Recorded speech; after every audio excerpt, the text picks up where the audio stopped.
சமந்தி, சொல்லுங்க சம்மந்தி. சாப்பிட்டீங்களா? சாப்பாடுலாம் நல்லா இருந்துச்சா? ஆ ரொம்ப நல்லா இருந்துச்சு சம்மந்தி. அது சரி சமந்தி. நான் அன்னைக்கே பொண்ணு பார்க்க வரும்போதே உங்ககிட்ட பேசணும்னு நெனச்சேன். சொந்தக்காரங்களா இருந்தனால என்னால பேச முடியல. ஆமா, உங்க பொண்ணுக்கு உங்க சைட்லருந்து என்ன போறதா இருக்கீங்க? பொண்ணுக்கு நான் சேர்த்து வச்சது எல்லாமே அவளுக்கு தானே. பண்ணிர்றேன் சம்மந்தி. இல்ல, என் பையன் படிச்ச படிப்புக்கு ஏத்த வேலை கிடைக்காதனால, இந்த மாரி மார்க்கெட்டிங் அது இதுன்னு சுத்தின்னு இருக்கான். நீங்க வரதட்சணையா ஒரு ரூ. 15,00,000 குடுத்தீங்கன்னு வச்சுக்கோங்களேன், அவன் ஏதாவது பிசினஸ் வச்சு செட்டில் ஆயிடுவான். அப்புறம் இப்ப அவன் ஓட்டின்னு இருக்க வண்டி அவங்க மாமாவோடது. ஏதாவது புது மாடல் வண்டியா அவனுக்கு புக் பண்ணி குடுத்தீங்கன்னு வச்சுக்கோங்களேன், கொஞ்சம் நல்லாருக்கும். கல்யாண செலவுலாம் நாங்க பார்த்துக்குறோம்.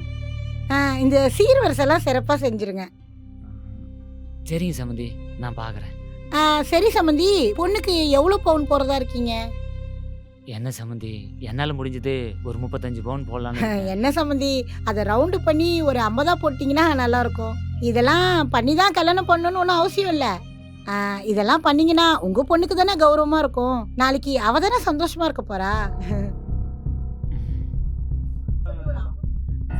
அ சம்மந்தி, ஆ முக்கியமான விஷயம். நம்ம பேசினது யாருக்கும் வெளியில தெரிய வேணாம். நீங்களே போடுற மாரி போட்டுருங்க. சரிங்க ரொம்ப சம்மந்தி. சந்தோஷம்.